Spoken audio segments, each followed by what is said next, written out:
नमस्कार दोस्तों, आज हम आपको मिलाने जा रहे हैं फाइनेंशियल एक्सपर्ट अनीता जी से, जो कि एलआईसी के एजेंट भी हैं और वीसी सखी हैं।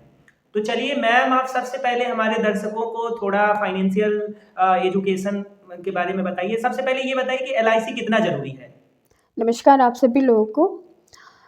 एलआईसी बहुत ज़रूरी है हमारी लाइफ में, इसलिए नहीं कि मैं एक एजेंट हूँ, एज ए ह्यूमन बीइंग भी एलआईसी बहुत इम्पॉर्टेंट है। क्योंकि एलआईसी हमें वित्तीय सुरक्षा प्रदान करता है और सबसे ज़रूरी चीज़ है कि वो हमें एक निरंतर बचत की ओर ले जाने के लिए अग्रसर करता है। एलआईसी हमें हमारे हाथों को एक तरीके से बांधता है कि हम लंबे समय तक बचत करते रहें, जिससे हमारी हैबिट बन जाती है।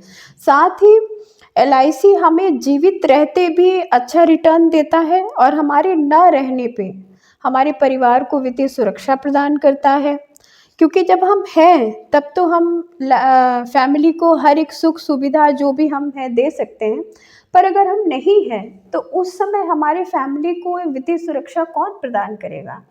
इसलिए इस लिहाजे से एलआईसी बहुत इम्पोर्टेंट है। अच्छा, ये बताइए कि एलआईसी बीमा एक कंपनी है, अन्य भी बहुत सारी बीमा कंपनियां हैं, तो एलआईसी में और उनमें क्या डिफरेंस है? देखिए, सबसे पहले तो ये ज़रूरी है समझना कि एलआईसी बीमा कंपनी तो है, पर वो सरकारी बीमा कंपनी है। ये life insurance corporate of India है। ये इंडिया की कंपनी है, दैट मीन्स ये सरकारी संस्थान से है ये। तो यहाँ पे जितने भी निवेश होते हैं सब सरकारी तौर पे होते हैं। तो इसीलिए सबसे पहली बात तो ये, और इंश्योरेंस कंपनी से जितनी भी प्राइवेट कंपनीज हैं या जितनी भी हैं उन सब से अलग है, क्योंकि ये सरकार से टच में है। तो इनके जितने भी निवेश हैं, जितनी भी पॉलिसीज़ हैं, सब गवर्नमेंट के अंदर आती हैं और गवर्नमेंट लेवल पे वर्क हो रहा है, इसलिए ये अलग है। और सबसे बड़ी बात, एलआईसी में गारंटेड है सब कुछ, गारंटेड एडिशन के साथ ये काम करती है। आप प्राइवेट सेक्टर में जाएंगे तो उनकी गारंटी नहीं है, एलआईसी की पूरी गारंटी है। और ये 1956 से इस्टेब्लिश्ड हुई है और ये भारत की सबसे number 1 insurance company, trusted company है ये, इसलिए एलआईसी इम्पोर्टेंट है। मान लीजिए अगर कोई एलआईसी का स्कीम लेता है और उसको प्रीमियम भरने में देरी हो जाती है, तो उसे क्या करना चाहिए और एलआईसी क्या करता है? देखिए, एलआईसी समय समय पर अपनी सुविधाओं को बदलती रहती है और इजी करती चली जा रही है। एलआईसी पहले कुछ और थी, अब कुछ और है। वो कस्टमर के अकॉर्डिंग अपने आप को मॉडिफाई करती चली जा रही है। पहले बहुत सारी धारणाएं थी लोगों में कि हमने एलआईसी कर लिया और हम पैसा नहीं जमा कर पाए तो हमारा पैसा लैप्स हो जाता है, पर ऐसा नहीं है। एलआईसी ने टाइम से अपने आप को, पहले भी ये था, गलत धारणा थी, गलत इन्फॉर्मेशन थी लोगों के अंदर में। सपोज आपने कोई पॉलिसी ली है और आपने फर्स्ट प्रीमियम पे किया है, 1 ईयर प्रीमियम पे किया है और उसके बाद आप नहीं प्रीमियम पे कर पा रहे हो, इस कंडीशन में एलआईसी आपको 5 साल का समय देती है। आपने कोई भी पॉलिसी की है उसके अंदर आपको 5 साल का टाइम देती है। 5 साल के अंदर आपको उसको रिन्यू करने का चांस मिलता है। हाँ, उस पे वो चार्ज लगाती है एक्स्ट्रा। ये अच्छा, ये बताइए, मान लीजिए किसी ने एलआईसी लिया है और उसकी असामयिक मृत्यु हो जाती है, यानी एक्सीडेंटल डेथ हो जाती है, तो परिवार वालों को क्या करना चाहिए, यानी कौन कौन से स्टेप लेने चाहिए, वो बताइए। देखिए, इसका नाम ही है जिंदगी के साथ भी जिंदगी के बाद भी। एलआईसी एक ऐसी कंपनी है जो आपके जीवित रहते भी आपका साथ देती है, पर मृत्यु के बाद सबसे पहला अगर कोई खड़ा होता है तो एलआईसी ही खड़ा होता है। इसके लिए आपको क्या करना चाहिए, सपोज आपने कोई पॉलिसी ली है और आपको ये बता दें हम कि एलआईसी में इतने ज़बरदस्त कुछ प्लान हैं कि सपोज आपने आज फॉर्म साइन किया, आपने फर्स्ट प्रीमियम सिर्फ पे किया है, फर्स्ट प्रीमियम पे ही आपको अगर कुछ हो गया, नेचुरल अननेचुरल किसी तरीके से भी, तो एलआईसी में कुछ चाइल्ड एजुकेशन से रिलेटेड कुछ इतने प्यारे प्लान हैं कि वो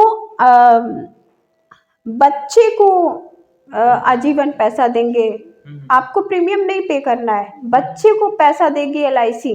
और आपका 20 इयर्स या 30 इयर्स जितने ईयर का भी आपका प्लान था, उस पे जो मैच्योरिटी का बेनिफिट है वो भी बिना प्रीमियम पे के बच्चे को दे रहा है, या एल्डर्स को दे रहे हैं, या वाइफ को दे रहे हैं, जो भी आपका नॉमिनी है। तो अगर सपोज आप कुछ भी होता है नेचुरल अननेचुरल, तो सबसे पहले आपको यही करना चाहिए कि आपने जहाँ से भी इंश्योरेंस कराया है वो पेपर्स आपको सबमिट करके और क्लेम करना चाहिए विद इन 6 मंथ्स। 6 मंथ्स के अंदर आपको वहाँ पे क्लेम करना अनिवार्य है। यानी 6 मंथ एक टाइम पीरियड है, बिल्कुल टाइम पीरियड है, हाँ। लेकिन ऐसा भी नहीं है, अगर आप किसी गलत इन्फॉर्मेशन की वजह से आपने नहीं क्लेम किया है तो आप बाद में भी क्लेम करिए, 1-2 साल बाद भी क्लेम करेंगे। आपको एक एफिडेविट देना पड़ेगा कि यू आर ट्रस्टेड पर्सन, तो एलआईसी आपको पेमेंट करेगी, आपका पूरा अधिकार है वो। इसी शर्त पे तो एलआईसी ने आपसे पॉलिसी साइन कराई है। अच्छा ये बताइए, एलआईसी की पॉलिसी खरीदना कितना आसान है? एलआईसी की पॉलिसी खरीदना वैसे तो बहुत आसान है, पर सबकी ह्यूमन लाइफ वैल्यू अलग होती है। आपकी अलग है, मेरी अलग है, सबकी सोच अलग, नीड्स अलग है। किसी को रिटायरमेंट की चिंता होती है कि मैं नौकरी तो कर रहा हूँ, पैसा कमा रहा हूँ, इसके बाद मैं क्या करूँगा।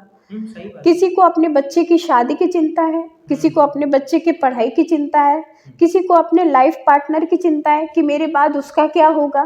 तो सबकी नीड्स अलग अलग है, और इस हिसाब से एलआईसी में बहुत ही प्यारे प्यारे प्लान हैं जो हर एक की नीड्स पे एकदम एक्यूरेट बैठते हैं, एकदम एक्यूरेट बैठते हैं।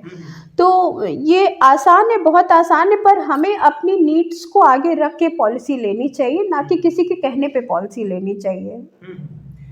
हाँ, बहुत सारे लोग कई मिस इन्फॉर्मेशन की वजह से पॉलिसीज ले लेते हैं, बाद में पछताते हैं। तो उसमें क्या क्या मतलब ग्राहकों को किन बातों का ध्यान देना चाहिए? देखिए यही प्रॉब्लम है कि हम पॉलिसी ले लेते हैं, किसी ने हमसे कहा भाई आप पॉलिसी ले लीजिए, हम उससे सबसे पहला सवाल यही करते हैं कि कम से कम कितने की पॉलिसी हम ले सकते हैं। ये क्वेश्चन ना करके हमें खुद सोचना चाहिए कि मैं अगर एजुकेशन प्लान कर रहा हूँ, सपोज आप समझिए किसी टाइम में 25 लाख में MBBS की पढ़ाई हो जाती थी, क्या आज की डेट में 25 लाख में हो रही है पढ़ाई? नहीं हो रही है, नहीं हो रही है। क्यों? क्योंकि एजुकेशन का रेट बढ़ रहा है। मेडिकल में ही आप जाइए, कितना खर्चा है, आप एक बार हॉस्पिटल पहुंच जाइए। तो अगर हम एक सजग व्यक्ति हैं, अगर हमें अपना ह्यूमन लाइफ वैल्यू पता है, हमें पता है कि हमारी कितनी आय है और हमारे पर क्या एक्सपेंडिचर्स है, क्या खर्चे हैं, क्या लाइबिलिटीज़ है, तो हमें उसके अकॉर्डिंग पॉलिसी करनी चाहिए। हमें पहले खुद सोचना चाहिए कि मैं ये पॉलिसी क्यों कर रही हूँ, अपने बच्चे की पढ़ाई के लिए कर रही हूँ। तो अभी अगर मेरा बच्चा 1 साल का है तो जाहिर सी बात है उसको 18 साल से पैसा चाहिए। क्या पैसा चाहिए, उस हिसाब से अपनी लायबिलिटी को ध्यान में रखते हुए, सपोज आप बिटिया की शादी आपको करनी है तो आपको ये पता होना चाहिए कि कम से कम 20 से 25 लाख रुपए मुझे चाहिए तब की डेट में। हालांकि तब की डेट में तब ये पैसा कम रहेगा, सही बात है, कम रहेगा, लेकिन फिर भी हमें उस तरह से पॉलिसी लेनी चाहिए, ना कि सस्ती पॉलिसी। या हाँ, वो आपकी नीड के ऊपर है। सपोज कोई रिटायरमेंट आप प्लान कर रहे हैं, तो रिटायरमेंट में कम से कम आपको इतना पैसा तो मिले कि आपकी जीविका चल सके। उसके लिए आप जो आज पैसा कमा रहे हैं, मान लीजिए आपको 10,000 20,000 रुपये महीना मिलेगा, तब तो आपकी रोटी चल सकती है रिटायर होने के बाद। तो इस तरह से आपको प्लान करना चाहिए। अच्छा, एक प्रश्न और बनता है। मैंने अभी देखा, ये आप कई जगह पर आपको इनाम भी मिले हैं, और आप इलाहाबाद मंडल की एक मानी जानी LIC एजेंट हैं। तो एजेंटों के बारे में लोग गलत राय रखते हैं, क्योंकि वो अपना पॉलिसी बेचने के लिए कुछ भी गलत सही मतलब मैनिपुलेशन करते हैं। बाद में लोग उनके ऊपर जो विश्वसनीयता होती है, क्रेडिबिलिटी होती है, वो खत्म हो जाती है। तो आप एक समझदार LIC एजेंट के तौर पर क्या बताएंगे उनको, मतलब जो भी लोग हैं या जो भी पॉलिसी को लेने वाले हैं, उनको क्या, या ग्राहकों को क्या संदेश देना चाहेंगे? देखिए अभी तो मुझे 1 ही साल हुआ है, तो मुझे इतना ही अनुभव हुआ है कि कभी भी गलत इन्फॉर्मेशन नहीं पास करनी चाहिए। पहली बात तो ये है कि हम फाइनेंशियल नीड को एक्सपोज करते हैं। तो फाइनेंशियली तो हमें बिल्कुल भी गलत इन्फॉर्मेशन नहीं देनी चाहिए। आपने बिल्कुल सही कहा है। मैंने कम से कम 12-13 ऐसे लोगों की प्रॉब्लम सॉल्व की है अभी तक, जिनको गलत इन्फॉर्मेशन दी गई थी। कि इतना हो जाएगा, इतना बिल्कुल। खरीदने से इतना और फायदा हो उन जाएगा। पॉलिसीज को मैंने अपने लेवल पे क्लोज करा के सुटेबल पॉलिसीज दी हैं उनको, हम्म, उसी प्रीमियम में। ये भी बहुत बड़ी बात है कि उसी प्रीमियम में मैंने वो पैसा जनरेट उनको कराया है जो उन्हें चाहिए था, एक्चुअल जो उनकी नीड थी।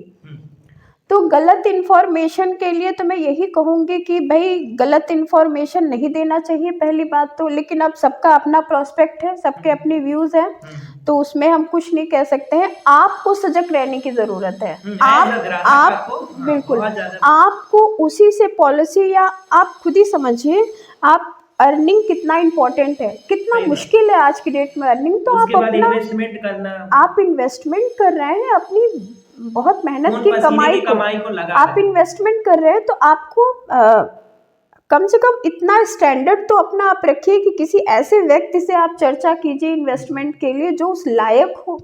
किसी भी चलते फिरते से आप अगर इन्वेस्टमेंट की चर्चा करने लगेंगे तो वो चलता फिरता व्यक्ति उसी तरह आंसर देगा। हाँ, अब आपको फंसा देगा और बिल्कुल। आप फंस जाओगे। चलिए, अच्छा, और एक चीज और मैं आपको रोकना चाहूंगी। अगर आपने सपोज पॉलिसी करा ही ली है किसी से, तो आपको सबसे पहला काम अपने बॉन्ड में हर चीज को चेक करना चाहिए। मतलब पढ़ लेना चाहिए। बिल्कुल। आपको जब आप पॉलिसी कराते हैं तो आपको एक रिसिप्ट मिलती है, वो अलग चीज है। उसके बाद आपके पास एक बॉन्ड आता है। मैंने 80% लोगों में देखा है। आपको पूछ रहा हूँ, जैसे मान लीजिए मैं ही पॉलिसी ले रहा हूँ, मान लीजिए मुझे एलआईसी के बारे में बहुत कुछ पता नहीं है, एजेंट ने जो कुछ भी मुझे बताया उसके बेसिस पर मैंने वो जज कर दिया, क्योंकि वो इतना भरोसा दिला देते हैं कि लोगों को लगने लगता है भाई इन्वेस्टमेंट करना जरूरी है। तो वो इन्फॉर्मेशन हमें कहाँ से मिल सकता है? मान लीजिए मैंने कोई पॉलिसी ऑप्ट की, उसका इन्फॉर्मेशन मुझे लेना है, तो वो कहाँ मिलेगा? देखिए, सबसे पहली बात है, आज हम सभी लोगों के पास स्मार्टफोन है। सही। ठीक है, आपको रिसिप्ट मिलती है, रिसिप्ट में ज़्यादा इन्फॉर्मेशन नहीं रहती है, पर 15 से 20 दिन बाद आपके पास बाय पोस्ट एक बॉन्ड आता है। ठीक है, उस बॉन्ड में पॉलिसी का नाम रहता है। ठीक है, आप उस पॉलिसी को नेट पे सर्च करिए। अगर आपका एजेंट आपसे कुछ भी छुपा रहा होगा तो वहाँ चीज़ें क्लियर हो जाएंगी। आपको बिल्कुल ये करना चाहिए। हम तो अगर किसी को बॉन्ड पॉलिसी लेने के बाद भी ये चांसेस है बिल्कुल कि वो क्लोज बिल्कुल ये बहुत इंपॉर्टेंट आपकी बात है कि अगर आपका बॉन्ड आ गया है, बॉन्ड आपका आया आज, तो आप विद इन 15 डेज आप उसको रिटर्न कर सकते हैं उस पॉलिसी को। अच्छा, ये आपने नई बात बताई। ये आप जो मैसेज देंगे, मैंने कहा ना एलआईसी समय समय पे चेंज हो रही है। अब आपके जो मोबाइल नंबर रहते हैं एलआईसी में, उस पर एक मैसेज जाता है आपके पास। जब आपका बॉन्ड डिपार्चर होता है पोस्ट ऑफिस से, तो आपके पास एक इंफॉर्मेशन आती है कि विद इन 15 डेज आप इसको बदल भी सकते हैं, या कोई इंफॉर्मेशन इसमें गलत छप गई है, सपोज एड्रेस गलत हो गया है, मोबाइल नंबर गलत हो गया है, कुछ भी बैंक डिटेल गलत हो गई, तो आप उसको अपडेट करा सकते हैं। आपको पूरा अधिकार है, पूरा अधिकार है। जैसे ही आपके पास बॉन्ड आता है, रिसीव होता है, आपको कुछ नहीं करना है, आपको नेट पे जाके वो पॉलिसी चेक करनी है, क्या जो हमारे एजेंट ने बताया है वो सही है, वो फुलफिल है। ठीक है, अब वहाँ पे आप थोड़ी, अगर आपको अभी भी आपको डाउट है, तो आप बॉन्ड लेके किसी भी अपने नियरेस्ट एलआईसी के सेंटर पे चले जाइए, और वहाँ आपको पूरी डिटेल, आपके प्लान की पूरी डिटेल होगी, और आपको पूरा अधिकार है कि आप उसको बंद कर सकते हैं विद इन 15 डेज। अरे वाह! तो वैसे एलआईसी का ये भी कदम मुझे बहुत अच्छा लगा, हालांकि मुझे भी इस बात की जानकारी नहीं थी। एक चीज मैं आपसे और पूछना चाहूंगा कि बहुत सारे लोग एलआईसी से बचने लगे हैं, जबकि मैंने देखा है कि ऐसा कोई फैमिली नहीं होगा जिसमें एक आध दो सदस्य जो मेंबर होंगे वो एलआईसी की पॉलिसी नहीं लिए होंगे। यानी हर फैमिली में, चाहे वो पढ़े लिखे समाज में हो, चाहे आप कम पढ़े लिखे लोग हों, या फिर जो श्रमिक हैं या मजदूर हैं, वो भी सोचते हैं कि उनकी भी कोई एक दो पॉलिसीज जरूर होनी चाहिए। तो मान लीजिए गरीब कोई व्यक्ति है, तो उसको किस तरीके के पॉपुलर पॉलिसीज कोई हैं जो वो ऑप्ट कर सकते हैं, जो जिसको वो ले सकते हैं? देखिए, पहला आपका क्वेश्चन ये था कि पॉलिसी गरीब व्यक्ति के लिए क्या है ना? और भरोसा क्यों नहीं है लोगों को? भरोसा क्यों नहीं है? भरोसा तो देखिए इसलिए नहीं है क्योंकि एजेंट इसमें मिसप्लेस कर रहा है इन्फॉर्मेशन, ठीक है। और एक चीज़ और मैं एलआईसी की खास चीज़ आपको बता दूं कि आपने सुना होगा पहले, अगर हम कोई भी पॉलिसी लेते हैं तो उसको 3 साल तक हमको कंटिन्यू चलाना चाहिए पॉलिसी को। अगर हम 3 साल तक कोई पॉलिसी नहीं चलाते हैं और हमने उसका प्रीमियम कभी पे नहीं किया तो वो ओवरलैप्स हो जाएंगी पॉलिसीज। पर अब एलआईसी ने इसको भी चेंज किया है। आपने कोई भी पॉलिसी ली है, आप उसको 1 ईयर सिर्फ चलाइए, सिर्फ 1 ईयर चलाइए। 1 ईयर चलाने के बाद आपने अगर उस पॉलिसी को क्विट किया तो आपको जो भी आपने प्रीमियम पे किया है उसमें 40% इंटरेस्ट के साथ आपको पॉलिसी का पैसा वापस मिल जा रहा है। अरे वाह। अगली बात ये बताइए, खासकर जो मध्यम वर्ग के लोग हैं वो अपने बच्चों के लिए और खासकर परिवार, ये दो उनकी जिम्मेदारियां होती हैं। तो बच्चों के एजुकेशन को लेकर के या बच्चों की जो बच्चियों की शादी के लिए कुछ ऐसे प्लान हैं, उनके नाम बताइए कि कौन कौन सी पॉलिसीज। देखिए देखिए, क्योंकि लोग जानते नहीं हैं और वो उल जलूल के क्या कहते हैं एलआईसी पॉलिसी जो उनके लिए जरूरी भी नहीं होती वो ले लेते हैं और ये इस बात की संतुष्टि होती है कि हमारी एक पॉलिसी है। तो ऐसे लोगों के लिए कोई पॉलिसी बताइए जो ज़्यादा फायदेमंद हो, रिस्क कवर भी करे, तो ऐसा कुछ बताइए। देखिए, चाइल्ड एजुकेशन की जो पॉलिसीज़ हैं हमारे पास वो मनी बैक पॉलिसीज़ हैं। चाइल्ड मनी बैक उनका नाम है और वो 3 तरीके से काम करता है। नीड सबकी अलग है, किसी को 18 साल से पैसा चाहिए बच्चे के, किसी को 20 साल से, किसी को हर 5 साल पे पैसा चाहिए। तो ये 3 मेन पॉपुलर हैं, जीवन तरुण, चाइल्ड मनी बैक प्लान ये है। ये 2 ऐसे प्लान हैं हमारे जो कि आप इसको ले सकते हैं। जीवन तरुण बहुत ही अच्छा प्लान है ये हमारा। ये आफ्टर 18 ईयर्स आपने जब भी पॉलिसी लिया, मान लीजिए 10 साल का ही आपका बच्चा है और आपने पहले नहीं ली थी पॉलिसी, आप अब पॉलिसी ले रहे हो तो भी उसकी एज 18 के एज से वो पैसा देने लगेगा। आफ्टर 8 ईयर्स वो पैसा आपको देने लगेगा। डिपेंड ये करता है कि आप कितना प्रीमियम पे कर रहे हैं, उसके अकॉर्डिंग 20%, 50%, उसमें ऑप्शंस होते हैं, 10%, आप जितना भी चाहें उसका पैसा आपको रिटर्न वापस मिलता रहता है। अब मध्यम वर्ग की अगर आप बात कर रहे हैं तो सबसे अच्छा प्लान अगर बच्चों के ऊपर कोई एप्लीकेबल होता है तो वो होता है जीवन लक्ष्य। जीवन लक्ष्य बहुत ही सुंदर प्लान है। आप इसको कंपेयर कर सकते हैं सुकन्या योजना से, जो बहुत ही हमारे नरेंद्र मोदी जी का बहुत ही बढ़िया प्लान चल रहा है सुकन्या। इसको हम कन्याधन योजना के नाम से जानते हैं इस प्लान को, ठीक है। ये इसमें दोनों ऑप्शन है। आपको अगर बिटिया की शादी करनी है तो आप इसको एक मुफ्त पैसा ले सकते हैं, पर अगर आपको वही पैसा बिटिया या बेटे के एजुकेशन पे खर्च करना है तो आप इसको 5 ईयर 10 ईयर के पीरियड्स में भी ले सकते हैं। अच्छा, ये और चलिए ये तो आपने बता दिया। वरिष्ठ नागरिकों के लिए या महिलाओं के लिए, क्योंकि ज़्यादातर जो हस्बैंड होते हैं काम करते हैं, महिलाएं जो घर का काम करती हैं, तो उनको ये ऑप्शन नहीं होता है कि वो कमा सके। तो क्या उनके पास कोई ऐसा ऑप्शन है कि पति के जेब खर्च से कुछ वो अपना कुछ प्लान चला सके? बिल्कुल, ये बहुत ही बढ़िया है और मेरा सारा काम इसी पे होता है। मैं ह्यूमन्स को यही कहती हूँ, बहुत ही ज़रूरी चीज़ है। देखिए, एक पुरुष क्या होता है, वो कमाता है, सिर्फ सेविंग का काम सिर्फ लेडीज़ ही करती हैं अगर प्रॉपर तरीके से हम देखें तो। जिसलिए मैंने इस धनतेरस पे अपनी जितनी भी महिला मित्र हैं, जो छोटे वर्ग से भी हैं बड़े वर्ग से भी, मैंने उनको एक गुल्लक भेंट की थी। गुल्लक इसलिए भेंट की थी क्योंकि धन संचय का काम सिर्फ लक्ष्मी का होता है और वो लक्ष्मी हम ही हैं अपने अपने घरों की, तो वो बहुत ज़रूरी है।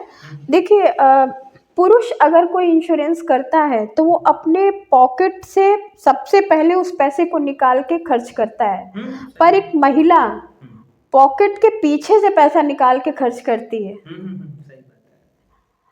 वो कभी पुरुष को ये जानने नहीं देती है कि ये पैसा मैंने वहाँ एक्सपेंड किया है। और वो पैसा उसका कब निकलता है, जब घर में कोई अर्जेंसी आती है, कोई ऐसी अर्जेंसी आती है जो जिसमें पुरुष का दिमाग काम नहीं करता है कि क्या करना है। तो ऐसे मेरी cases- बहुत ऐसी खास महिला मित्र हैं, इवन मैं भी अभी भी आज की भी डेट में हम भी ऐसे ही सेविंग करते हैं और मैं ऐसी ही सेविंग को प्रमोट भी करती हूँ।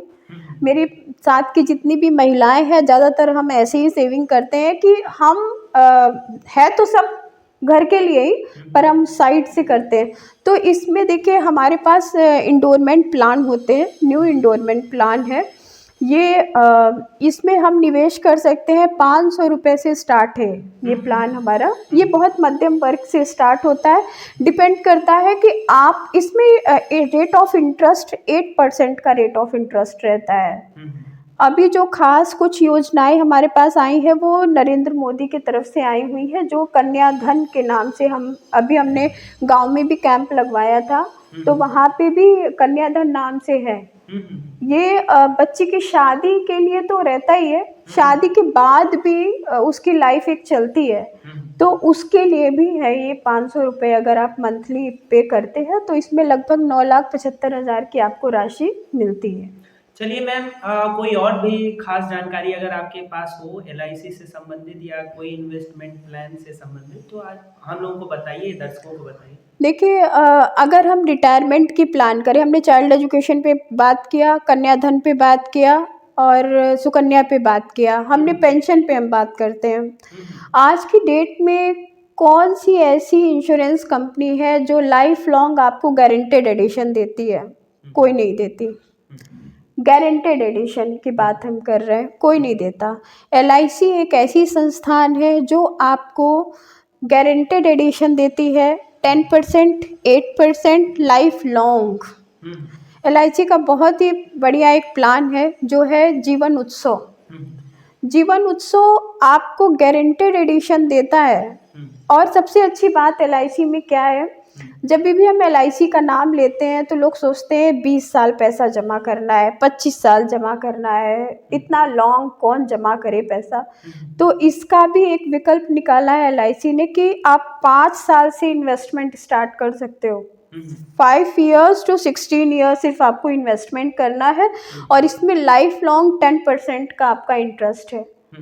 इसी तरह जीवन उमंग है हमारा प्लान, वो गारंटेड 8% इंटरेस्ट के साथ है। ये और एक खास बात क्या है इसमें कि ये 0 years के बच्चे से स्टार्ट है, मतलब पैदा नहीं हुआ तब या जिस दिन 30 days हुआ। अच्छा, 30 days का बच्चा है, ठीक है, आपने उसको ये प्लान दे दिया। अब आपने अपने बच्चे का फ्यूचर प्लान कर दिया, लाइफ लॉन्ग रिटर्न के साथ उसका फ्यूचर प्लान कर दिया।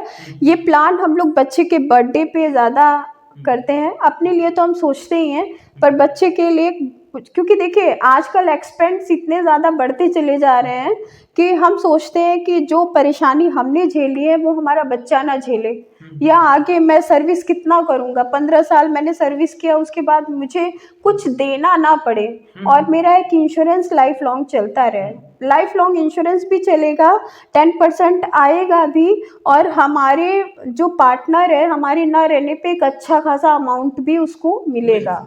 ठीक है, अच्छा, बहुत बातें हमने कर ली LIC के बारे में जी। और एक कोई प्रेरणादायक कोई घटना हुई हो जो आपने देखा हो, कोई ऐसा इंसिडेंट जहाँ की LIC ने बहुत चमत्कारिक काम किया हो, वो बताइए। देखिए ये तो 2 घटनाएं हैं मेरे साथ।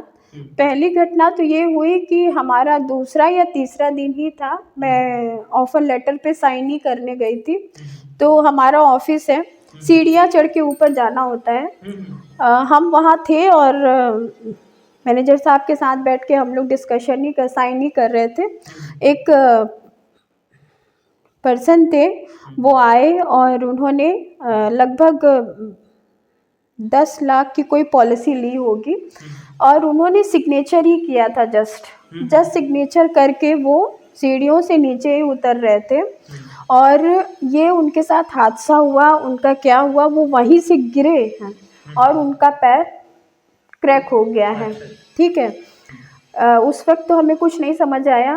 काफ़ी दिन बाद हमने अपने सीनियर से पूछा कि क्या हुआ उनका पॉलिसी का, तो उन्होंने कहा कि ये जीवन लक्ष्य प्लान उन्होंने लिया था, जो मैंने डिस्क्राइब किया आपको। और उन्होंने सिर्फ फर्स्ट प्रीमियम पे किया है। अब चूंकि वो टोटली डिसेबिलिटी हो गई है उनके पैर की, अब उन्हें कोई प्रीमियम नहीं पे करना है, उल्टा उनके नॉमिनी को LIC देगा पैसा, और जो मेच्योरिटी बनेगी वो बनेगी। तो ये मेरे लिए बहुत शॉकिंग था। मैं समझती, मैं भी आप जैसे आम लोगों की धारणा है LIC के प्रति, वैसी 30 मेरी साल भी 40 धारणा साल बाद थी कुछ मिलेगा। कि कुछ मिलेगा कि नहीं मिलेगा, मेरी भी पॉलिसीज थी। लेकिन जब सिनेरियो होता है तो इंटरेस्ट बढ़ता है, और वो सिनेरियो मेरे लिए इतना अच्छा था कि आज की डेट में 2 जीवन लक्ष्य है मेरे पास, एक मेरे हस्बैंड का, एक मेरा है। चलिए हम लोग और भी जीवन लक्ष्य की तरफ बढ़ेंगे। बहुत बढ़िया प्लान है। और एक सिनेरियो और मेरे साथ हुआ, जो कि मेरी महिला मित्र हैं, उनके हस्बैंड NTPC में काम करते हैं। उनके हस्बैंड ने 3 पॉलिसी ली थी, और अच्छी खासी अमाउंट की पॉलिसीज थी तीनों। उनके हस्बैंड अचानक से एक्सपायर कर गए, और इस कंडीशन में जो उनके एजेंट है, उन्होंने उनको कहा कि उनके हस्बैंड ने 2-3 साल पैसा रह गया था, नहीं जमा किया था, तो उनके एजेंट ने उनको मिसप्लेस किया कि कुछ नहीं मिलने वाला है, आप मत परेशान हुई, ये तो LIC है, आप तो जानती हैं, नहीं जमा किया है तो कहाँ से देंगे। कोइंसिडेंट था कि मेरे से उनकी मुलाकात हुई और हम लोग की डिस्कशन हुई पॉलिसी को लेके। तो उन्होंने मुझसे इस चीज़ को डिस्कस किया कि हम तो कोई पॉलिसी नहीं लेंगे, मेरे हस्बैंड ने इतने साल प्रीमियम पे किया और हमें कुछ भी नहीं मिला। मैंने कहा बॉन्ड दिखाइए मुझे। मैंने सारा उनका डिटेल जब चेक किया तो हर एक पॉलिसी पे उनको 4 से 5 लाख रुपए मैंने दिलवाए। ऐसी 3 पॉलिसी थी। लिटरली वो 9:30 बजे तक यहाँ बैठी थी, क्योंकि उनके पॉलिसी में मैं काम कर रही थी, और वो इतना रो रही थी, इतना रो रही थी, क्योंकि आप सोचिए जिसके हस्बैंड चले जाएं उसका संसार चला गया। अब इस पे उनके एजेंट ने इतना मिसगाइड किया उनको, इस पे वो रो रही थी कि मैं उनको कैसे मिली और कैसे उनको 15 लाख जैसा अमाउंट मिला। ये बहुत बड़ी बात हुई मेरे लिए। चलिए लास्ट में 2 सेंटेंस में इसके महत्व के बारे में बताइए। LIC कितना LIC हमारे लिए भोजन जैसा है। अगर हमें खाना ज़रूरी है जीवित के लिए, तो हमारे लिए इंश्योरेंस बहुत इम्पोर्टेंट है, क्योंकि हम सिर्फ अपने लिए नहीं जीते हैं, अपने परिवार के लिए जीते हैं। और अगर हम अपने परिवार के लिए जीते हैं तो हमें इंश्योरेंस सुरक्षित रहना बहुत ज़रूरी है। तो ये LIC हमारे लिए कवच है। हम कहेंगे कि सबको LIC लेना चाहिए। अच्छी LIC लीजिए, अच्छे एजेंट से मिलिए, निर्धारित करिए कि आपकी आय आपके लिए कितनी इम्पोर्टेंट है। जैसे व्यक्ति से आप मिलेंगे, जैसे व्यक्ति से आप इंश्योरेंस लेंगे, ये निर्धारित करेगा कि आप अपने पैसे को कितना इम्पोर्टेंट देते हैं। यही कहना चाहूँगी। चलिए मैम, आपने बहुत अच्छी जानकारी दी, बहुत सारगर्भित बात आपने की और बहुत ही रिलेवेंट बात की। वैसे LIC के जो एजेंट से मैं मिलता हूँ तो वो बहुत बड़े बड़े क्लेम करते हैं, और आपने बहुत सिंपल शब्दों में और बहुत ही तार्किक ढंग से चीज़ें बताई। बहुत बहुत धन्यवाद आपका। नमस्कार। नमस्कार।